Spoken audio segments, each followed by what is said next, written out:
Well, let's bring in former White House press secretary and co-host of Outnumbered, Kayleigh McEnany. Kayleigh, I guess the White House is probably prudently staying quiet about this, not wanting to derail it. But there's a real question as to whether or not this is a viable deal at all, or whether Hamas is just trying to play a PR game and make it look like it's the Israelis who are the intransigent party. And that's what Israel claims, and that's very likely the case. You know, very fair of the White House to say, I'm not going to get ahead of this. There are ongoing negotiations. You heard him say Director Burns at this moment is talking this out and hashing out the details. That is all fair. But the policy coming out of the administration of we don't want to see Israel go into Rafah. We think the way forward is a deal where hostages are released and there's not this procession into Rafah. That's essentially saying to America's greatest ally in the Middle East, just sit back and wait for the next October 7th, because that is what Hamas would do. We know how Hamas works. So the policy coming out of that briefing is a very, very erroneous one. However, being, safe on the details of the diplomatic discussions, that is entirely fair. Yeah. So, Kayleigh, last week, I want to make sure I get the order of this right, just based on my recent memory. Hamas, we learned that another hostage died while in Hamas captivity. We don't know exactly when. Then Hamas turned down a ceasefire agreement on the table. Then over the weekend, Hamas killed 4 IDF soldiers inside a humanitarian zone. And then miraculously, with maybe an early Christmas in July gift, they announced to the world that they have agreed to the terms of a ceasefire. I mean, how could you turn that down? Right.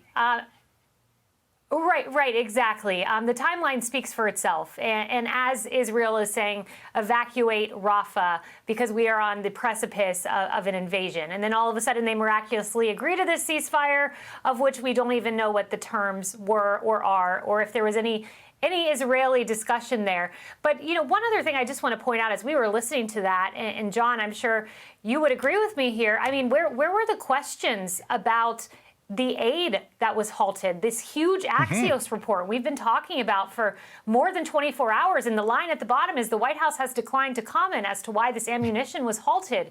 Hopefully the reporters get there. But that's a huge outstanding question after the ceasefire. If you're not getting anywhere there, move to the next topic, because that's a big one. Yeah, well, there's no wonder that Hamas is feeling emboldened, because you had that report over the weekend that Biden was withholding a shipment of weapons to Israel. You've got Bernie Sanders saying, oh, no, they can't go into Rafah. You've got to do everything that you possibly can to stop this. Hamas is looking at this and saying, wow, we're getting a lot of support from the United States. Why wouldn't we push Israel to adopt a ceasefire that's in our best interest but not theirs? But here's the question that's always dogged me. This White House seems to be pushing for a ceasefire deal in exchange for the hostages. And to your point, then what?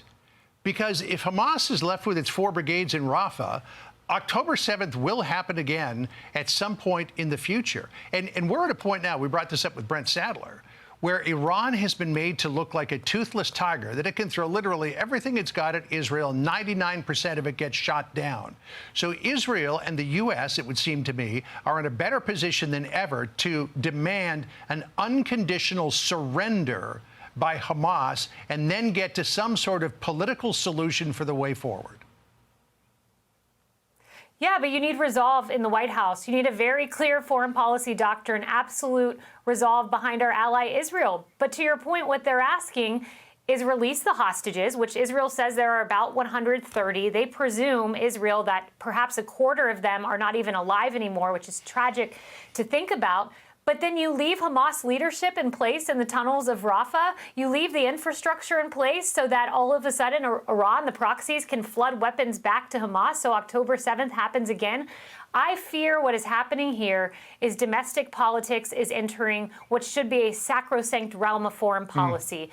They have to appease this left flank of the Democratic Party. It's why we're hearing about Palestinian refugees. It's why there's this tepid equivocation on our support for Israel. And unfortunately, I'm only left to conclude that domestic politics is at play where it should not be. Kayleigh, thanks for hanging out with us. We really appreciate it. We'll see you tomorrow on Outnumbered. Thank you both. I'm Steve Doocy. I'm Brian Kilmeade. And I'm Ainsley Earhart. And click here to subscribe to the Fox News YouTube page to catch our hottest interviews and most compelling analysis.